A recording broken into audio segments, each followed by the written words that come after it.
Muchísimas gracias.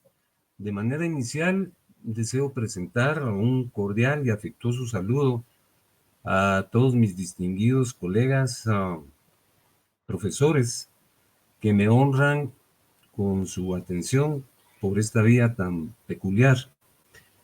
De igual forma, estoy presentando mi gratitud a la honorable Junta Directiva, al señor decano, en particular por haberme incluido en un programa tan significado y con objetivos tan altos, con los que espero poder contribuir con esta modesta disertación.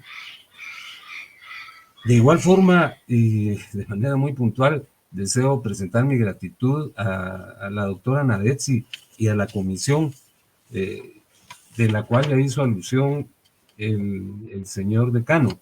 Yo le patentizo mi agradecimiento a Nelson, a Dick, a Luis, a Roberto, a Luis Olivares, a Freddy. Perdonen que los trate con tanta confianza. Ustedes me la dispensaron a mí y me han permitido superar algunas falencias propias de nuestra lejanía con este vehículo de comunicación. A la licenciada Betsy le pido disculpas por algunas insistencias y algún proceder que pareció manifiestamente fuera de contexto, ¿verdad? Como llamarla en horas fuera del horario normal. Les estoy muy agradecido. Y de igual forma, yo quiero presentar un saludo muy afectuoso y cariñoso a mis alumnos de pregrado con los que yo trabajo 4 días a la semana. Saludo muy afectuosamente a mis alumnos de la sección C, con quienes estamos desarrollando precisamente el curso de Derecho Procesal Constitucional. Saludo muy afectuosamente a mis alumnos de la sección H y B del cuarto semestre, con quienes desarrollamos el programa de Derechos Reales, y a la sección Y de la jornada matutina, que es el sexto semestre, con quienes estamos desarrollando el programa de contratos civiles. Así es que muchas gracias a todos. Y para entrar en la materia, deseo hacer una evocación simplista en torno a la concepción de constitución política. Traigo a cuenta, para dicho efecto,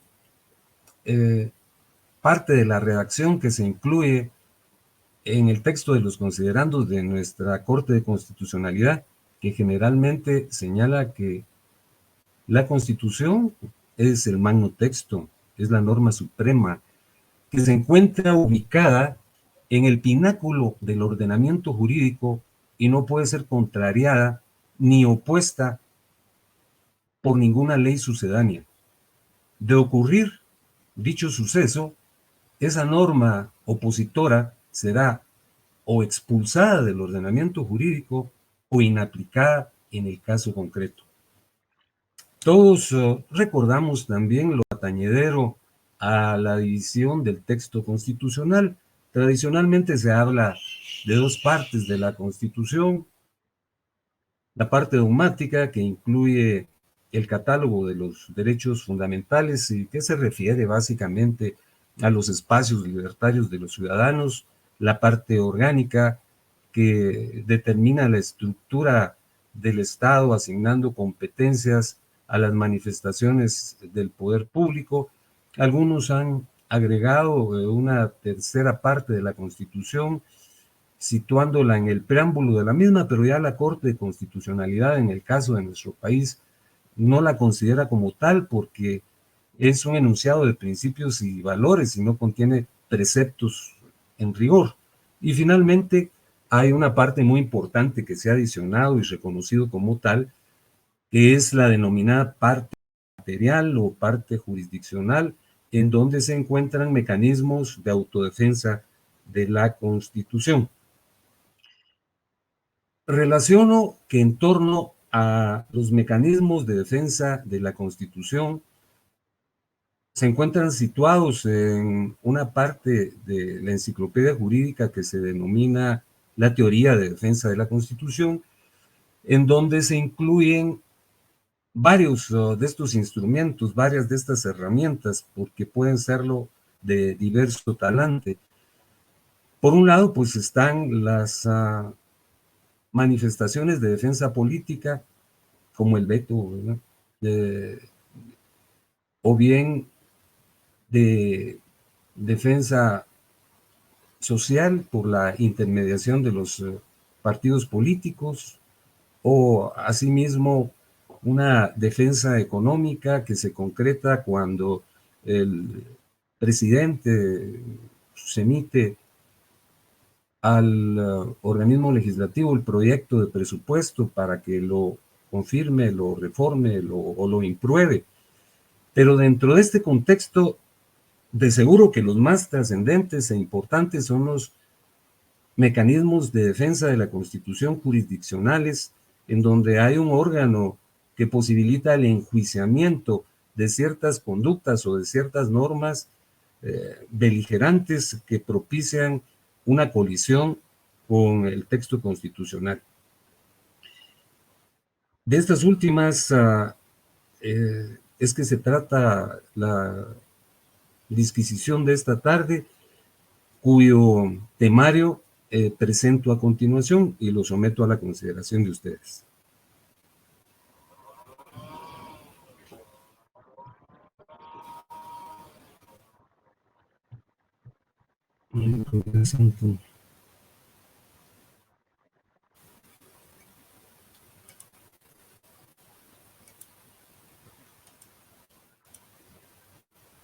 Mil perdones.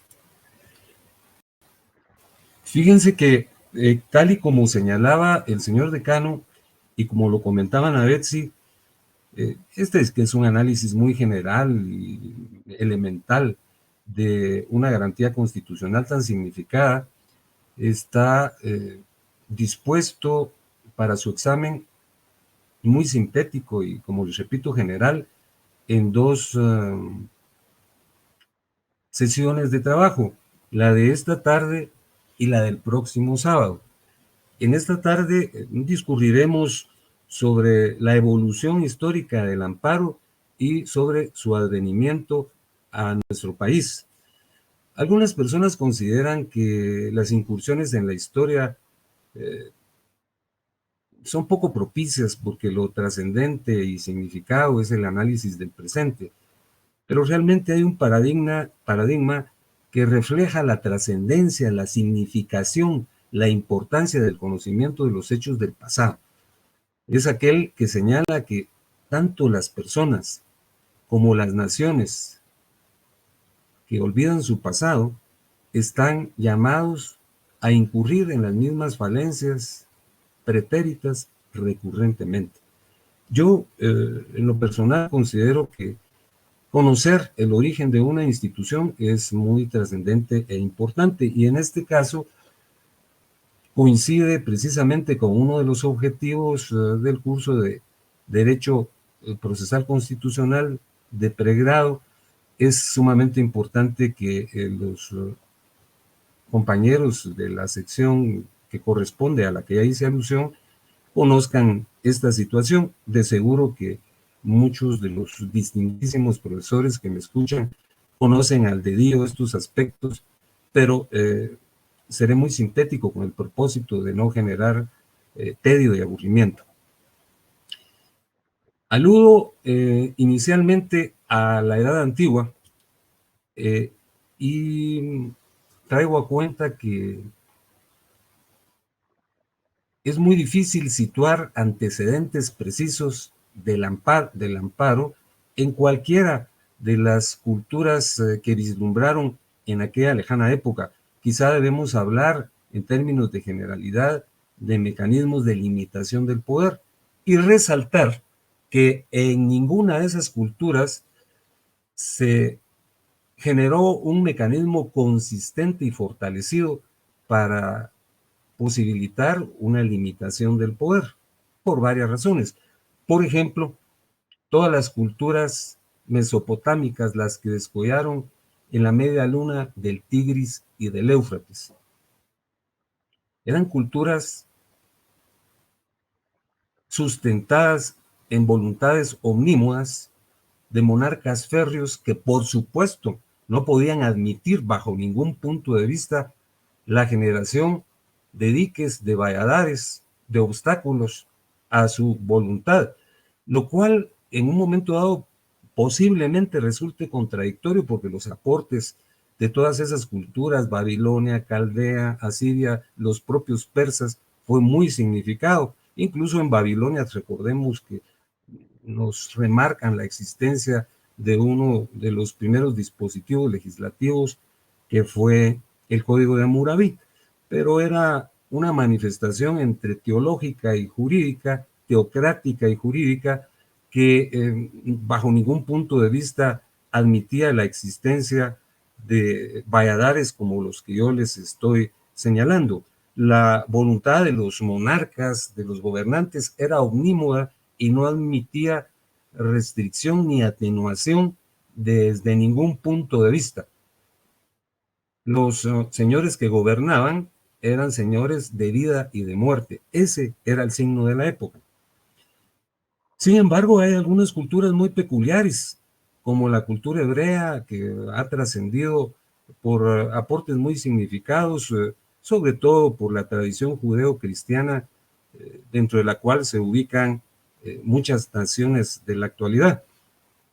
¿Hay alguna referencia, alguna proclama que probablemente magnificando criterios sitúa el advenimiento de una primera manifestación constitucional en el Pentateuco, la legislación mosaica, los 5 primeros libros de la Biblia, el Génesis, el Éxodo, el Levítico, el Deuteronomio y de los Números?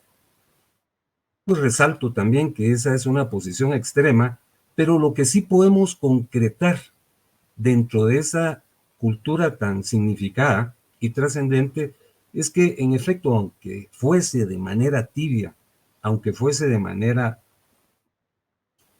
poco notoria, existieron, en efecto, algunas limitaciones del poder. Hay alguna referencia entre legendaria y veraz que trae a cuenta algunas manifestaciones cuasi anecdóticas de esa situación. Yo no resisto traer a cuenta una que a mí toda la vida me ha impresionado, más ha impactado mi sentimiento que mi convicción jurídica. Se trata de aquel famoso relato de David y Betsabé.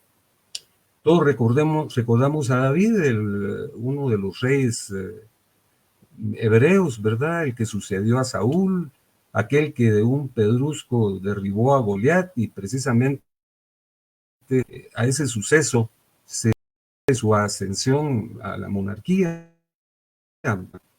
Pues el relato que les traigo a cuenta y que tiene una tibia vinculación con lo que estoy examinando, alude a que en una oportunidad David caminaba por las murallas de su palacio, que no ha de haber sido tan oropelesco, porque lo circundaban edificaciones que estaban al mismo nivel, de tal cuenta que los moradores de esas casas vecinas podían advertir cuando el monarca salía a caminar por esa terraza, y él también advertía y notaba a sus vecinos. Pues en una ocasión, David se impresionó mucho con una bella mujer que estaba recibiendo los rayos del sol matutino. Se impresionó mucho, al punto que la invitó a que lo visitara, y ella también, muy impresionada, posibilitó la generación de un vínculo idílico, de una relación romántica que devino en circunstancias complejas, porque ella resultó encinta. El problema era que David estaba casado. Recordemos que su esposa era Mical. Y en el caso de Betsabé, su esposo era Urías. Dios mío, ¿qué iba a ocurrir en una situación de esa índole, verdad? Recordemos que esa cultura era demasiado severa con esas manifestaciones, con ese tipo de vínculos. Las adúlteras eran castigadas severamente, los varones no, eran lapidadas de una manera draconiana. Para evitar eso, David reclama la presencia de Urías, que estaba en el combate, y Urías retorna con la finalidad de que pernocte en el tálamo nupcial y que de esa forma se le pudiera vincular a la futura maternidad de Betsabé. ¿Pero qué? Urías era hitita y se encontraba en un periodo de abstinencia y por esa circunstancia no ingresó a su casa, ¿verdad? No yació con su esposa. Entonces, en un momento desesperado e irreflexivo, David lo retorna al combate y lo manda a la vanguardia. Y ahí pierde la vida. Y según él, pues el problema estaba resuelto. Pero un día de tantos recibe la visita de Natán el profeta. Repito que este era un gobierno teocrático y el influjo de los sacerdotes, ya no digamos del profeta, era superlativo. Entonces Natán le dice, Señor, por favor, yo te solicito que emitas un juicio sobre la situación que te describo a continuación. Existe un hombre poderoso, un hombre que tiene una fortuna incalculable, muchos rebaños de ovejas, incontables ovejas, millares de ovejas. Y a sus vecindades vive un hombre pobre que solo tiene una oveja.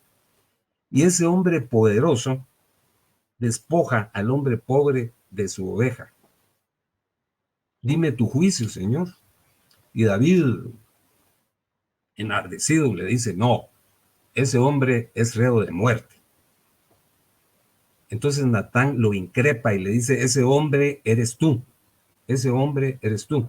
El relato concluye ahí y al parecer lo que se formulaba a los monarcas era una admonición que, como les repito, probablemente genere una sensibilidad meramente emotiva y que una reflexión objetiva no posibilite situarla dentro de un contexto como antecedente del amparo.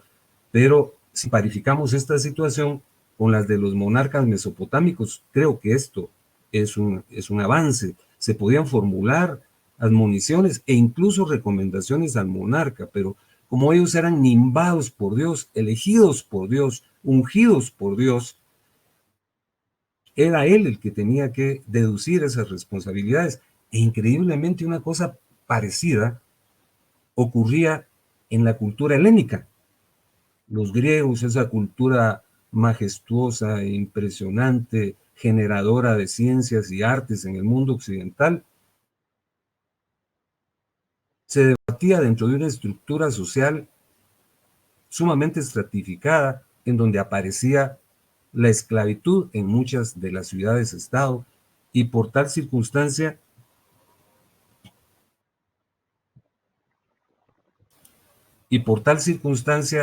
era sumamente difícil hablar del reconocimiento de la dignidad de las personas y de la igualdad de las mismas.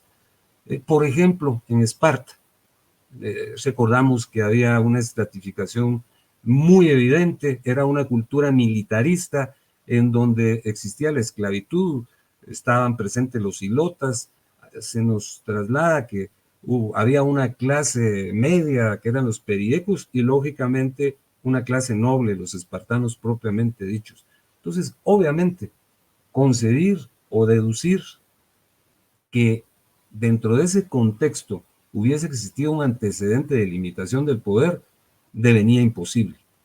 Aún Atenas, que es por mucho reconocida por los historiadores como el génesis de la democracia, no planteaba manifestaciones de control del poder manifiestas, evidentes e incontrovertibles.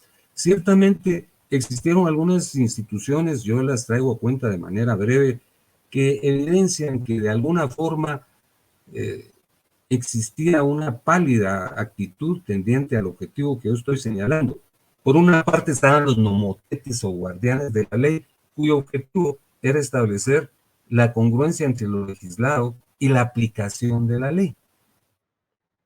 La asamblea, la famosa eclesia, aquella que nos describe una pintura donde está Pericles y están todos los ciudadanos votando, se nos ha trasladado la idea de que en efecto todos los ciudadanos atenienses concurrían y votaban y legislaban y se pronunciaban sobre asuntos de interés colectivo, pero no es cierto. Los que acudían a la iglesia eran los hombres libres. Era una especie de oligarquía en aquel lejano tiempo, por situarlo dentro de una figura semejante de nuestra época. Entonces, quienes votaban y decidían eran los propios detentadores del poder. Al parecer, el areópago sí era un tribunal que básicamente resolvía conflictos de interés, pero en un momento dado, por ejemplo, en las guerras médicas, intervenía recomendando algunas determinaciones a los reyes o bien planteando algunas limitaciones a título de sugerencia, algunas decisiones bélicas que podían afectar a toda la comunidad. Fíjense que concluyo señalándoles en torno a Grecia que ni los pensadores más luminosos, ¿verdad? Como el mismo Platón y su discípulo Aristóteles, generaron una concepción vinculada a la limitación del poder. Ambos señalaban, Platón, que eran los mecanismos reflexivos que los dioses habían otorgado a los monarcas el único límite que tenían para su proceder. Y Aristóteles decía lo mismo, que las virtudes de los monarcas conferidas por las deidades eran en exclusiva los únicos mecanismos que posibilitaban el control del poder. Me traslado rápidamente a Roma. Roma, todos sabemos que es el génesis del derecho occidental, ¿verdad? La mayor parte o un buen número de instituciones situadas dentro de la enciclopedia jurídica que nosotros conocemos proceden de Roma, particularmente en el derecho civil. La mayor parte de institutos, por supuesto, que han evolucionado, pero los situamos dentro de ese contexto como punto generatriz.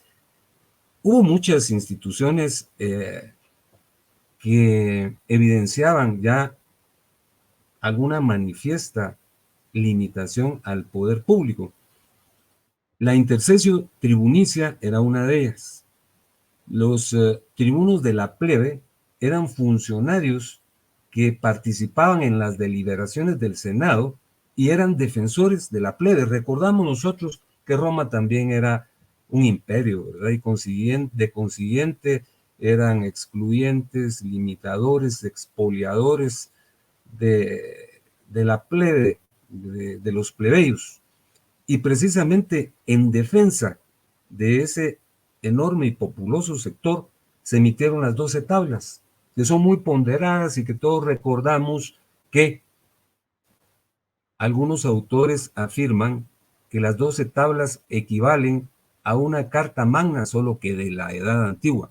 Ahí se incluyó la posibilidad de que estos funcionarios intervinieran de manera manifiesta oponiéndose a algunas decisiones severas y que afectaban el interés de sus tutelados, siempre y cuando esas manifestaciones estuvieran basadas en la injusticia, en la inequidad. Y se nos relata que los tribunos de la plebe se oponían a disposiciones de los senadores, del iudex, de los cónsules, e incluso se oponían a determinaciones del propio dictador con lo que se estaban jugando la vida.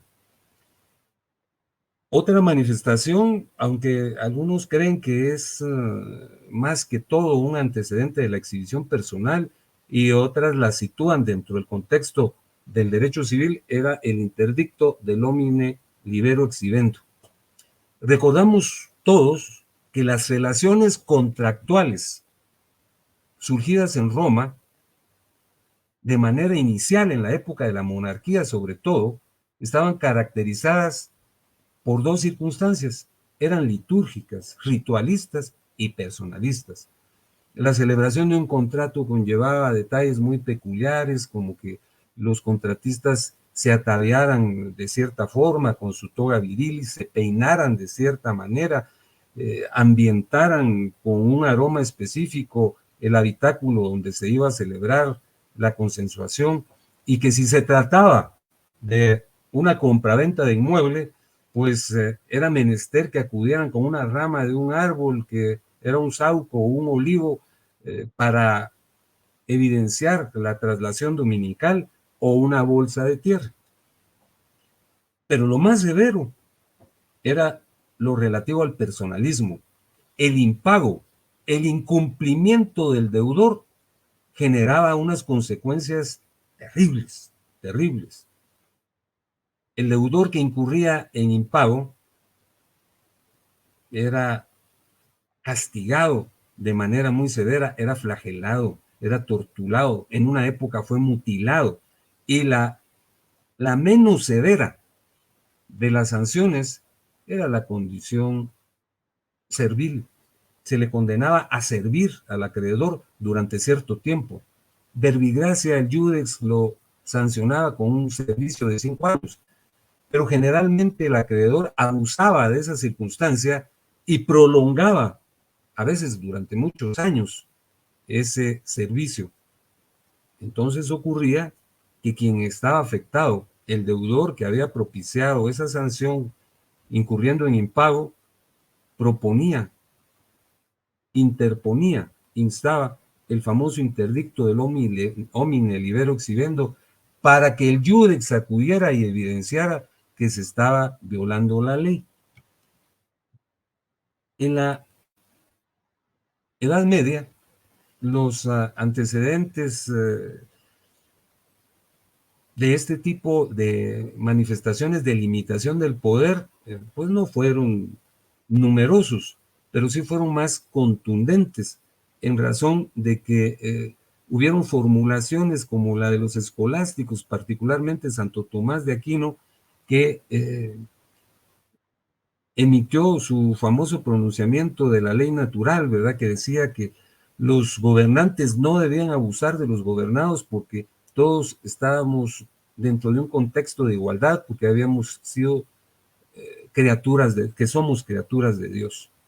Pero dentro del contexto jurídico, lo más impresionante es el surgimiento de las cartas de franquicia y de libertades, que surgieron, pues, en muchas culturas, particularmente la inglesa, ¿verdad?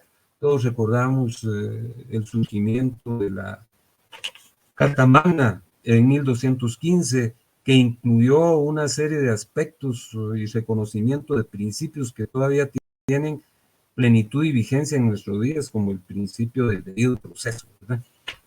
Dentro de otros. Son poco conocidas las cartas españolas, pero sí existieron varias, ¿verdad? Yo estoy trayendo a cuenta solo una, que fue un privilegio, el privilegio de Pedro III en Aragón, que creó una autoridad muy especial que era el Justicia de Aragón, un personaje que podía intervenir o debía intervenir en aquellos hechos flagrantes en donde se advirtiese que los jueces habían incurrido en manifiestas injusticias, que ese tipo de tropelías han acontecido todos los tiempos, ¿verdad? Y al parecer en esa nebulosa época, la Edad Media, acontecían con frecuencia.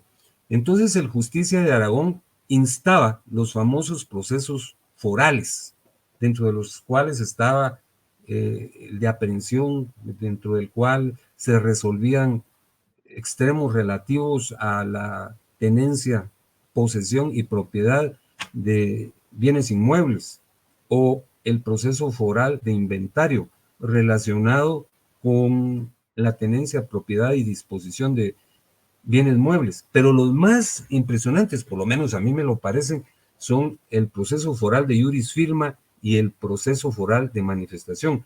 El proceso foral de iuris firma se concretaba cuando el justicia desconocía una orden emanada de un juez, porque él consideraba que de manera evidente y flagrante se estaba violando la ley. Entonces desconocía la firma del juez. Y me parece mucho más impresionante el juicio foral de manifestación, porque en él, no sé por qué, encuentro una similitud con lo que dispone el artículo 28 de la Ley de Amparo, Exhibición Personal y Constitucionalidad de nuestra patria. En este caso, el justicia mayor podía suspender una ejecución y el condenado a muerte era trasladado a la cárcel de los manifestados, propiciándose una revisión del proceso. Y este era el término que se utilizaba, que es propio de un proceso de amparo. Se restauraba su derecho cuando se advertía y se evidenciaba y se probaba que la sentencia carecía de sustento alguno.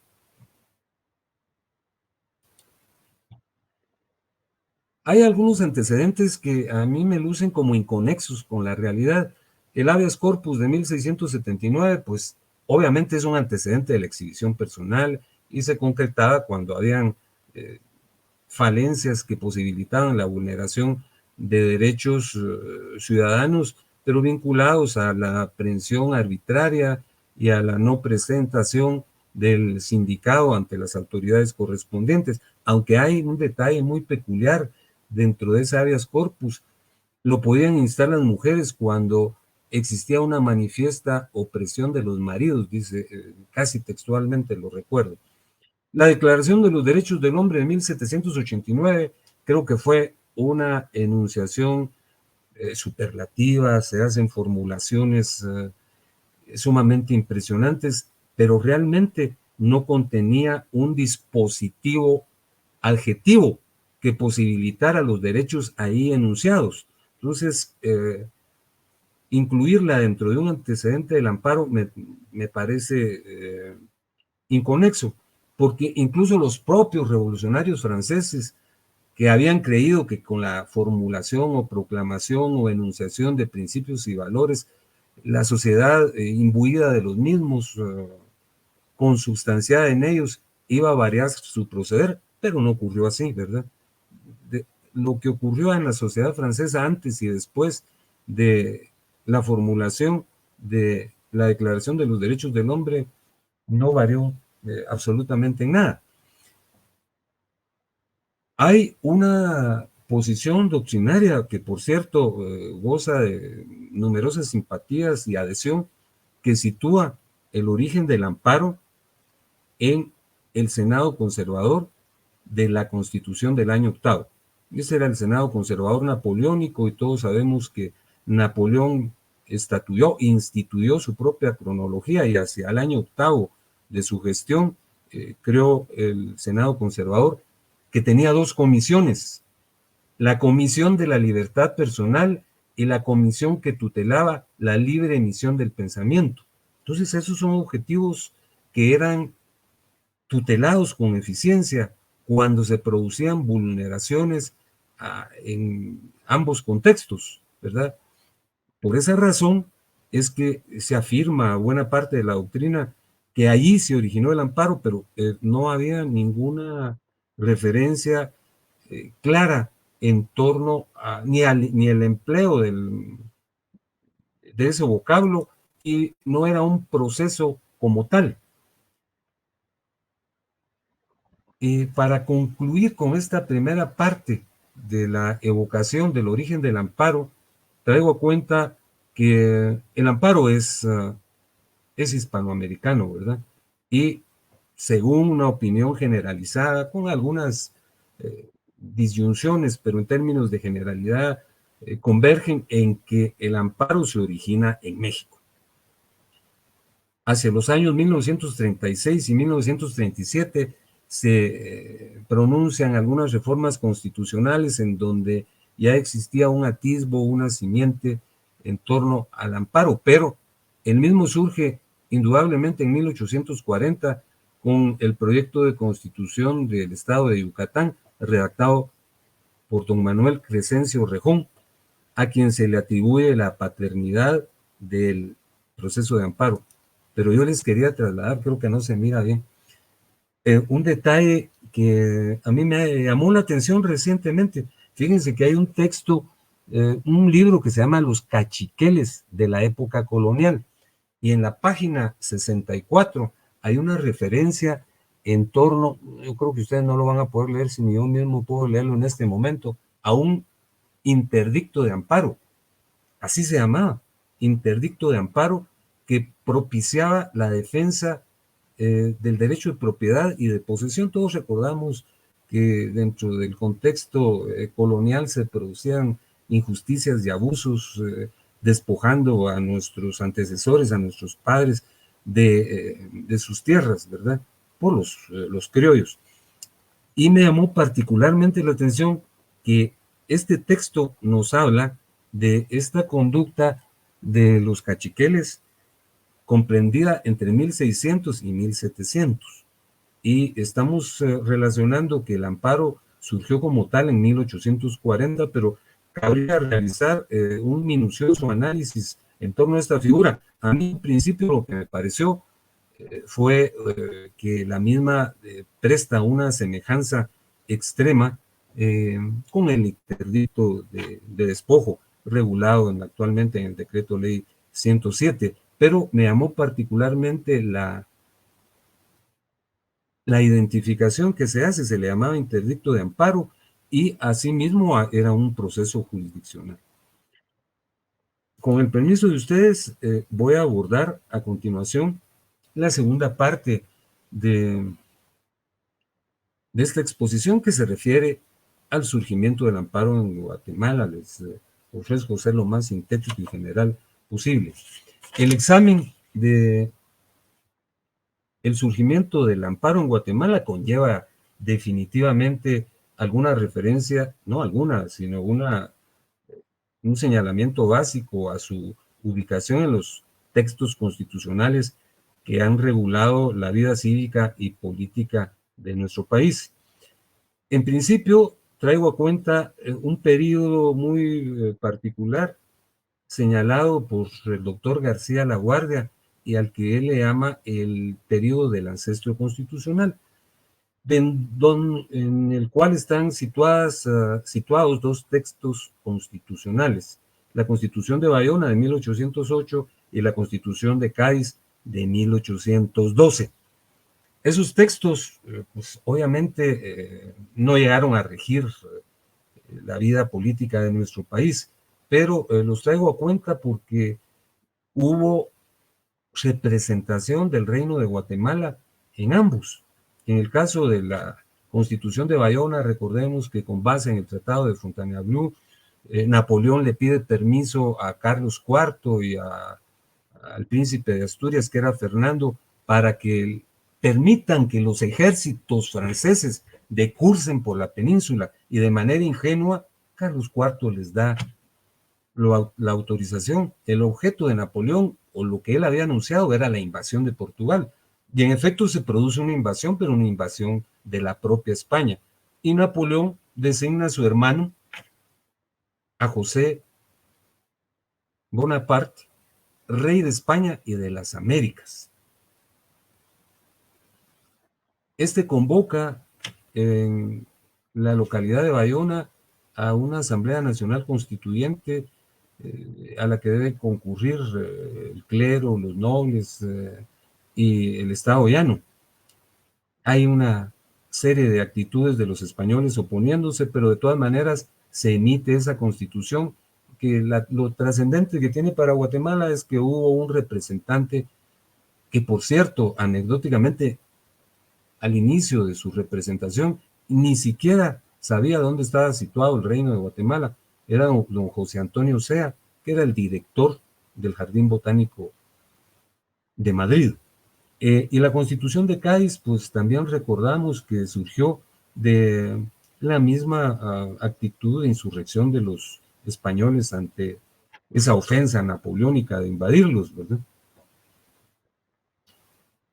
Se instituye una junta central presidida por el conde de Florida Blanca, que tiene su sede en Aranjuez, y se hace una convocatoria específica para que se constituya una Asamblea Nacional Constituyente para dotar, como decían ellos, a España de una constitución redactada por españoles. Esa Asamblea Nacional Constituyente incluía a 36 diputados españoles y 6 diputados latinoamericanos, ¿verdad? De las provincias de ultramar. El primer representante después de un alambicado proceso de selección fue don Manuel Pavón, Manuel María Pavón, ya presto para acudir a cumplir con ese compromiso, se desintegra la Junta Central y se conforma el Consejo de Regencia, que vuelve a concretar un alambicado proceso de selección al que acude en su representación el padre Larrazábal, que fue un personaje sumamente importante, ¿verdad? El doctor García Laguardia lo describe como dotado de carisma, de conocimientos abundantes, de persuasión. De seguro así fue, porque llegó a presidir las Cortes de Cádiz, ¿verdad? Las presidió en 1810. Lamentablemente el declive del poder napoleónico posibilita que Hacienda asuma el poder monárquico el príncipe de Asturias, ya con la designación de Fernando VII, ¿verdad? Terrible, ¿verdad? Porque por una denuncia de los diputados realistas procesan a los diputados americanos y el padre Larrazábal se ve recluido en un convento agotando una sentencia de 6 años. Lo cierto es que la Constitución de Cádiz sí se aplicó, ¿verdad? Posteriormente, el Ejército de la Mancha obliga a Fernando VII a jurarla, ¿verdad? Las constituciones propiamente dichas de nuestro país son las que se originan en la época post-independentista. Ya tenemos las bases constitucionales de 1823, la Constitución Federal de noviembre de 1824 y la Constitución del Estado de Guatemala de 1825. En ella ya había una formulación de los derechos individuales y se resaltaban algunos espacios libertarios, preferentemente el de la libertad, vinculado a los excesos en los que se incurría en la administración de la denominada en aquella época justicia criminal, y en términos generales se posibilitaba el surgimiento de limitaciones para el poder de los gobernantes. Fíjense que siguiendo el orden de las constituciones que han regido a nuestro país, cabría señalar la Ley de Garantías de 1838. Algunos dicen que no lo fue, pero procede de una Asamblea Nacional Constituyente, ¿verdad? Y creo que la denominación correcta de la Ley de Garantías era ley que tutelaba los derechos del Estado y de los ciudadanos guatemaltecos. Hacia 1847 se emite el decreto de fundación de la República y en 1851 el acta constitutiva de la República, también a través de una constituyente, aunque algunos le niegan el carácter de una constitución. Ni en la Ley de Garantías ni en las manifestaciones legislativas de 1847 y 1851 se dice una palabra del amparo, de tal cuenta que es menester hacer una traslación a otro suceso que definitivamente depara el surgimiento de algunos antecedentes del amparo, como lo vamos a ver, el surgimiento del mismo, mejor dicho. Sabemos todos que el gobierno conservador prevaleció durante 30 años de oscuridad, dicen los historiadores. El gobierno de Carrera fue seguido por el del mariscal Vicente Serna. Vicente Serna gobernó Guatemala durante 2 periodos. El primero, pues, fue inocuo, no hubo ninguna manifestaciones de rebeldía, pero en el segundo no. Surgieron movimientos guerrilleros, ¿verdad? Que él supo conjurar. Por ejemplo, uno de los más significados fue uno que surgió en San Marcos. No recuerdo con precisión el nombre de este guerrillero, era Francisco, bueno, perdón, pero este guerrillero es fusilado en San Marcos. Tatalapo lo desaparecen de la escena de la manera más monstruosa, como todos lo recordamos. Y don Justo Rufino Barrios es herido en una pierna y huye hacia México. Y según Serna, había controlado la situación desde el punto de vista de las armas, pero la oposición política era muy severa. Había un personaje muy ilustre, esclarecido y reconocido, que era don Miguel García Granados, que asumía una actitud de constante oposición y denuncia, por lo que deciden capturarlo, pero alguien le da noticia a don Miguel y él se asila en la legación británica y luego escapa hacia México.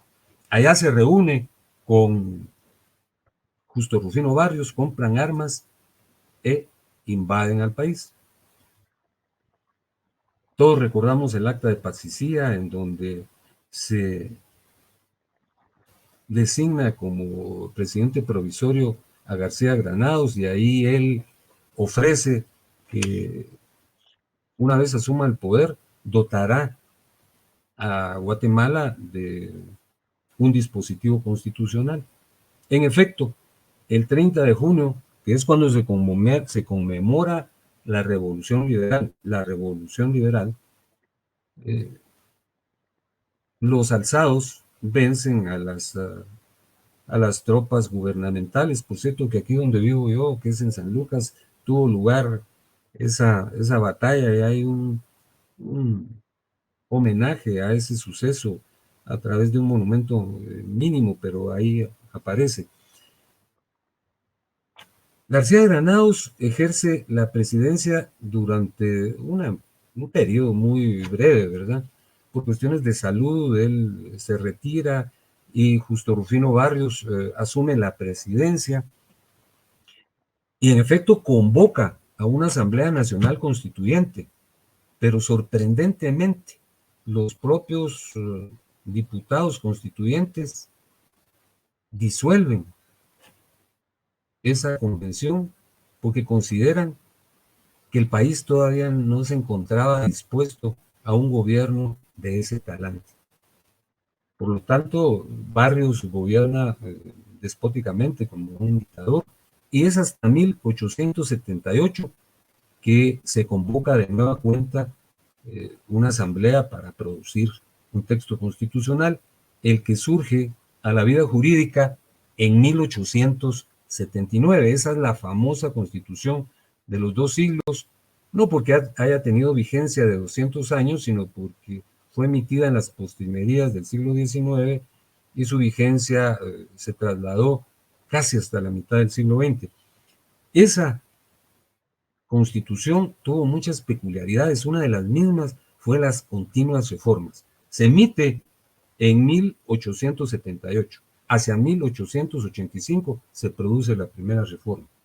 En 1887 la segunda reforma. En 1897 la tercera reforma. En 1903 la cuarta reforma. En 1921 la quinta reforma. Esa es la que nos interesa. De conformidad con muchos profesores como Carlos Rafael Sosá, el advenimiento del amparo se produce en esa fecha. El 11 de marzo de 1921 se produce la emisión de una reforma a los artículos 5, 7, 8, en donde se tutelaba la inviolabilidad de la correspondencia, se regulaba lo atañedero a la aprehensión y a la libertad individual, pero en el artículo 34, espero tenerlo por acá, sí, en el artículo 34 se crea definitivamente el amparo. Fíjense que decía el artículo 34, la Constitución reconoce el derecho de amparo. Una ley constitucional anexa desarrollará esta garantía. Y sorprendentemente, les estoy hablando del 11 de marzo cuando se produce esta reforma constitucional. El 8 de abril del mismo año de 1921 se emite la ley correspondiente que decía básicamente lo siguiente, leo una parte de ese enunciado. El artículo primero decía: toda persona tiene derecho de pedir amparo en los casos y para los efectos siguientes. Inciso 1, para que se le mantenga o restituya en el goce de los derechos que la Constitución establece. Inciso 2, para que en casos concretos se declare a petición del perjudicado que una ley, un reglamento o una disposición emanada de la autoridad no le es aplicable por ser inconstitucional. Artículo segundo, cuando el amparo tenga por objeto reclamar cualquiera órdenes, disposiciones o actos contra persona o su libertad, será requerido en forma de recurso de habeas corpus o exhibición personal. En el caso de que sean otros los derechos violados, el amparo procederá en forma de juicio sumarísimo. Tal vez la técnica legislativa no era la más depurada, pero obviamente este es el origen del amparo. Pero fíjense que ocurrió una colateralidad muy significada que lógicamente hay que traer a cuenta. Desde enero de ese año, de 1921, se había firmado en Costa Rica un pacto entre las antiguas provincias de Centroamérica para reconstituir la República Federal. Por cierto, con motivo de los 100 años de la independencia. Y con ese mismo motivo hasta se emitió una constitución de esa índole, y en ella se reconocía en el artículo 65 la garantía del amparo.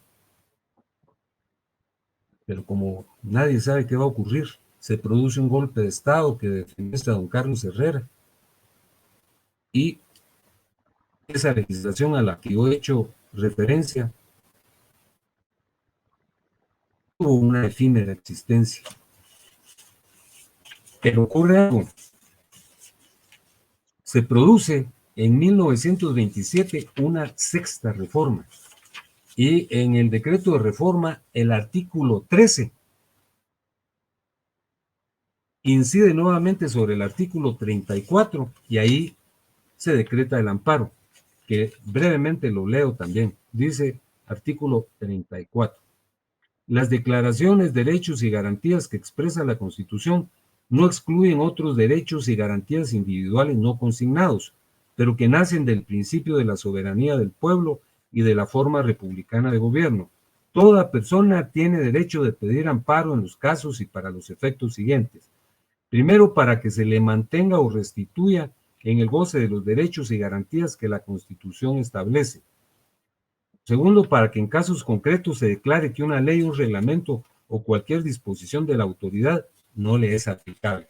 Entonces, en mi modesto parecer, esta fecha en que surgió el amparo, aunque hay alguna discrepancia, pero eso es una discusión bizantina, si fue en 1921 o en 1928, porque fue en 1928 cuando se emitió la ley específica. Esta constitución, la Constitución Federal, todavía sufre dos modificaciones, una en 1935 y la otra en 1941. Pero en 1944 se produce el más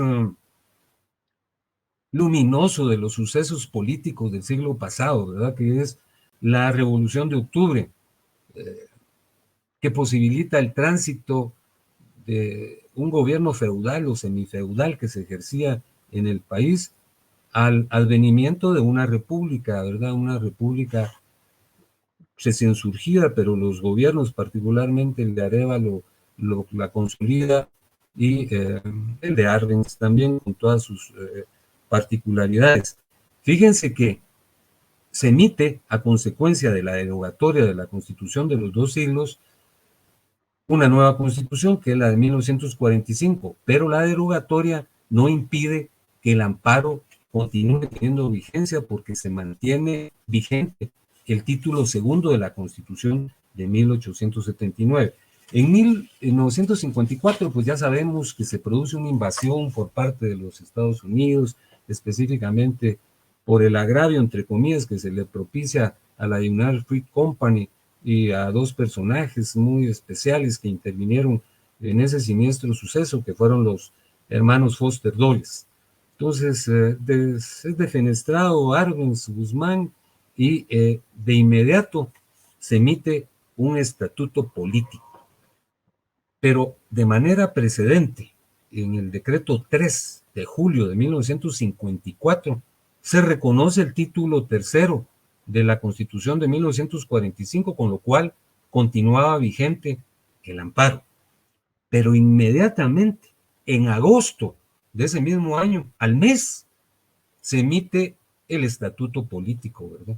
Que al principio era muy esperanzador, porque se invocaban una serie de textos que permitían colegir que el amparo iba a continuar vigente. Por ejemplo, se invocaba la Declaración de los Derechos del Hombre formulada por la ONU en 1948 y de manera específica la 30 resolución de la novena Asamblea eh, latinoamericana celebrada en Bogotá en torno a los derechos del hombre. Además se invocaban las declaraciones universal y americana de los derechos del hombre, pero oh sorpresa, cuando alguien acudió ante la Corte Suprema de Justicia a formular planteamientos de amparo, este honorable tribunal planteó que no se podían tramitar amparos porque el estatuto político no lo reconocía. Yo creo que la historia es muy importante porque muchas veces el manto del olvido cubre el nombre de preclaros personajes como don Enrique Paz y Paz. Él luchó porque el amparo tuviera vigencia y se hace un planteamiento en una oportunidad y él redacta una ponencia y convence a los otros magistrados y pese al pronunciamiento inicial que les comentaba, el amparo se tramita y se ejecuta, se otorga el amparo. Durante la vigencia de esa Constitución de 1956, que surge después del estatuto, se reconoce la existencia del amparo, ¿no? Y durante ese periodo se realizan elecciones y resulta vencedor de las mismas el general e ingeniero Miguel Idígoras Fuentes. Era un gobierno esperanzador, ¿verdad? Porque inicialmente él hace algunos ofrecimientos, particularmente el de honestidad, hay una amplitud libertaria en materia política, se permite la participación de diversas instituciones y había una tibia libertad de emisión del pensamiento, lo cual se advirtió con buenos ojos, pero de inmediato ese gobierno incurre en falencias vinculadas con la corrupción, una corrupción que por supuesto era parvularia comparada con la de nuestra época, ¿verdad?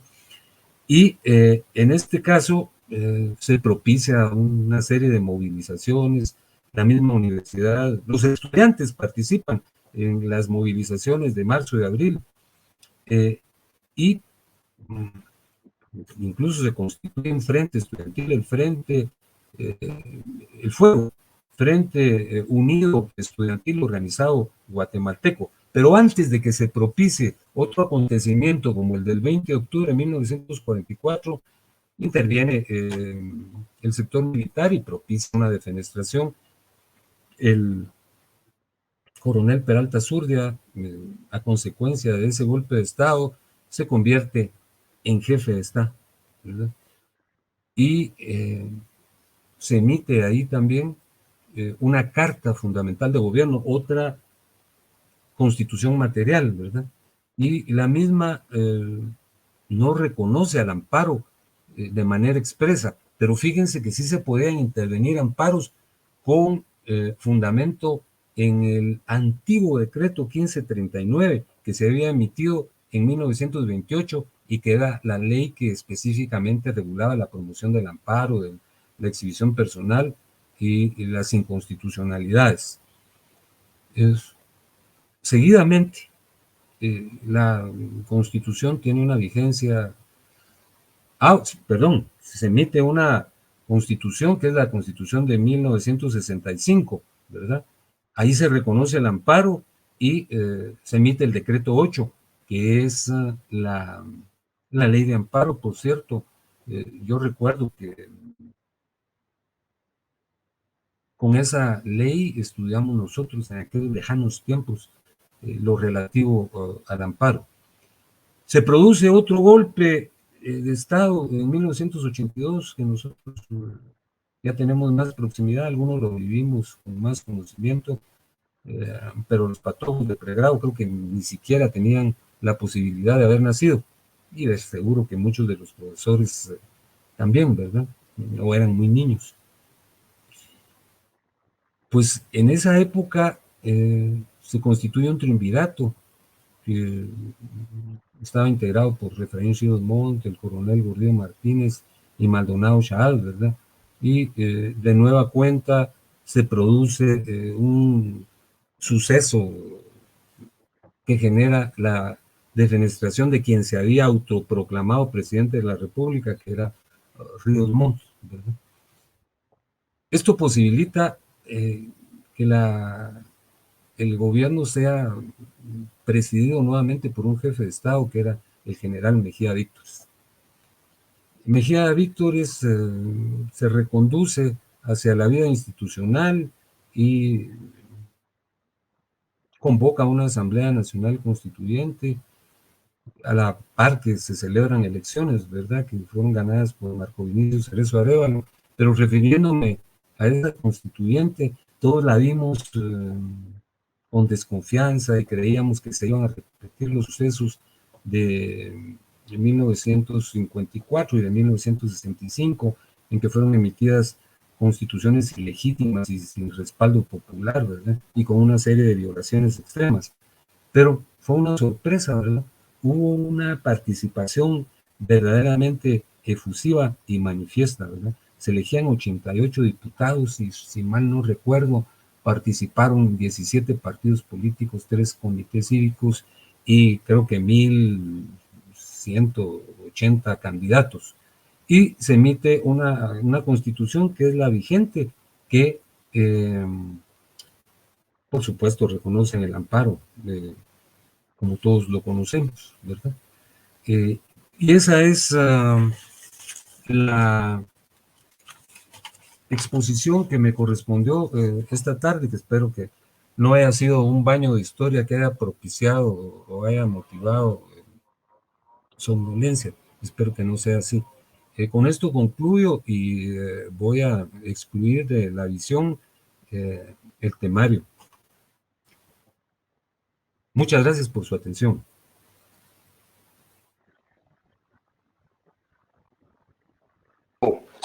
Flores, comentarle que tenemos la sección de preguntas.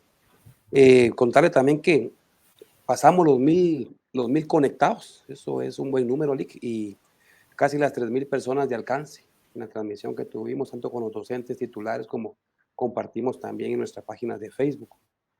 Tenemos la primera pregunta, licenciado. Por favor, puntualice cuál fue el momento preciso en el cual surgió el amparo en Guatemala, ya que usted señaló 2 fechas. Sí, muchas gracias. Probablemente no fui claro en esa parte de la exposición.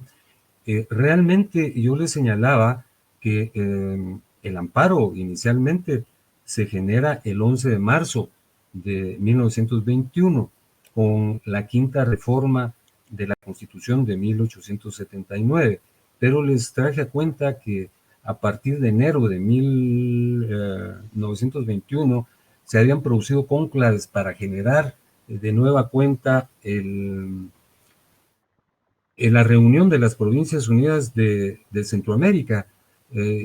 Se había emitido una constitución de ese talante, pero se produjo el golpe de Estado a don Carlos Herrera, ¿verdad? Y Orellana, el general Orellana, es el que se instituye como jefe de Estado. Tuvo una vida efímera esa legislación sobre el amparo. Por eso es que yo, en lo personal, creo que surgió en 1927 con la reforma contenida en el artículo 13 del decreto de reformas y que dispuso que en el artículo 34 se incluyera el amparo. La ley de amparo se emitió en 1928, por eso yo creo establecida esta disyunción que fue en 1927 y 1928. Muchísimas gracias. Correcto, Lee, gracias a usted.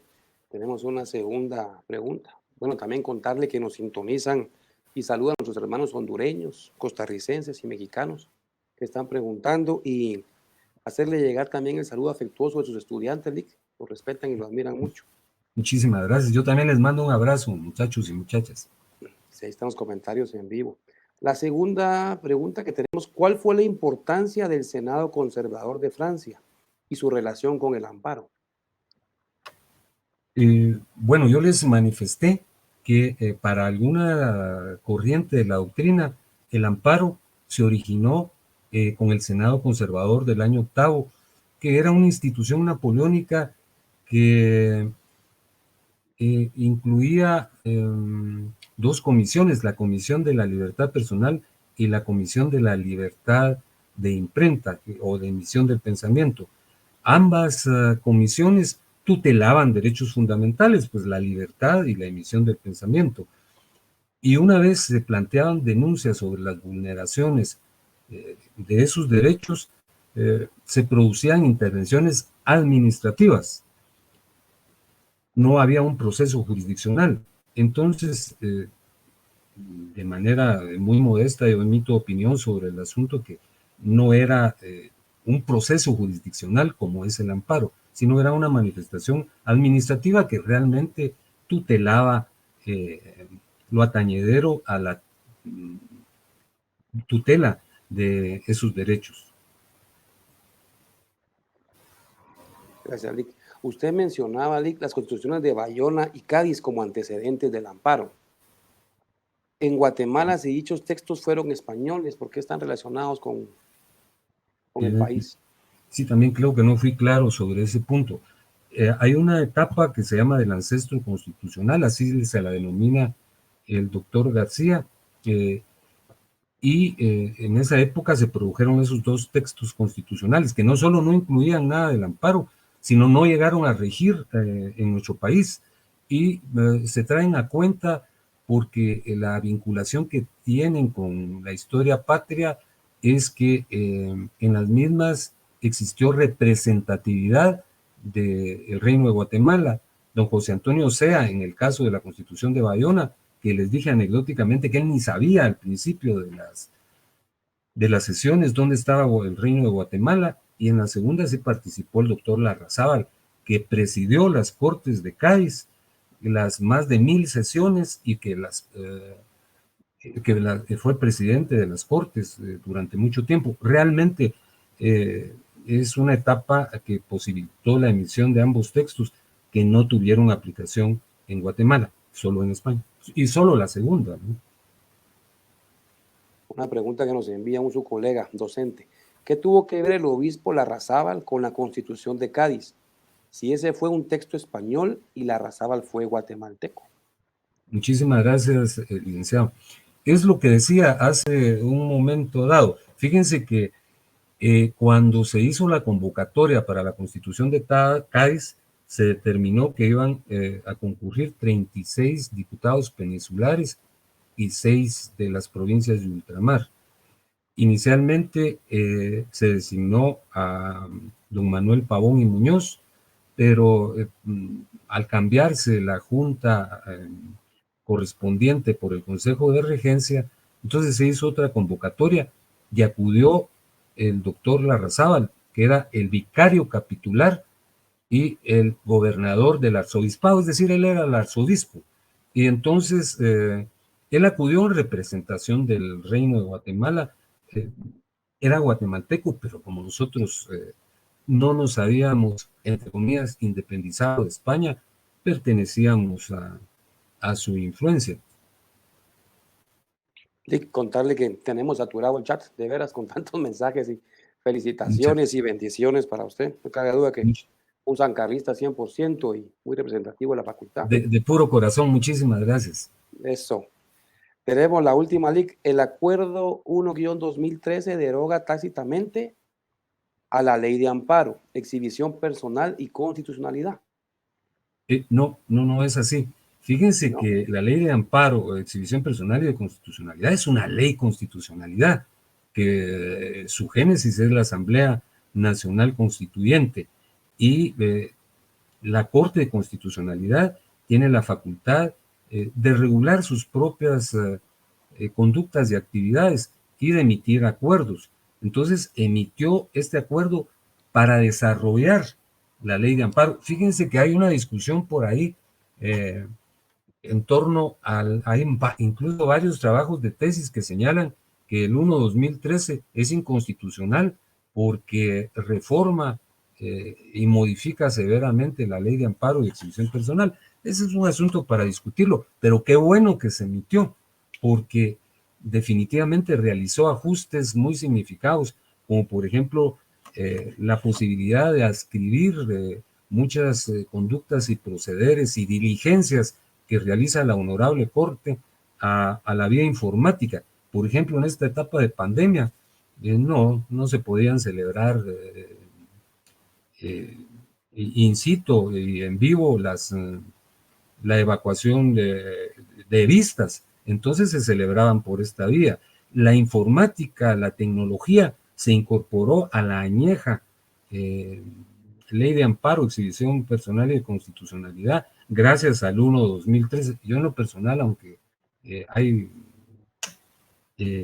oposiciones opuestas, pues no es que no importe que sea o no inconstitucional, pero sí es un complemento, una adición sumamente necesaria e indispensable para las actuales circunstancias.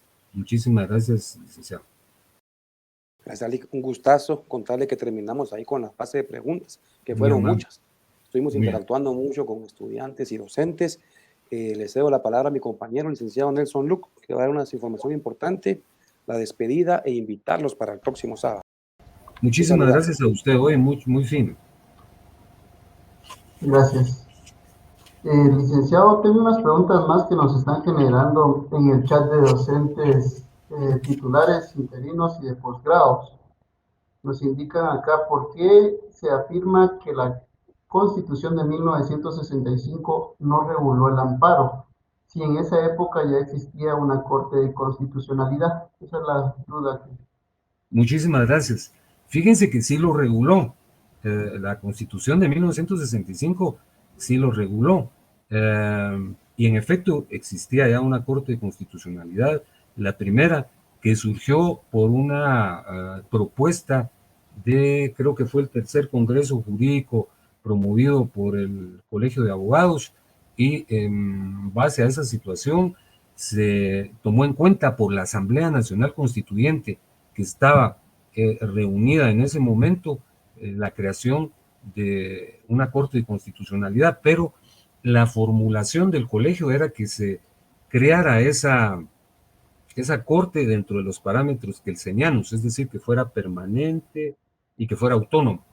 Pero se creó un híbrido ahí porque estaba conformada por magistrados de la Sala de Apelaciones y por algunos de la Corte Suprema de Justicia, de tal cuenta que ellos mismos a veces revisaban sus fallos.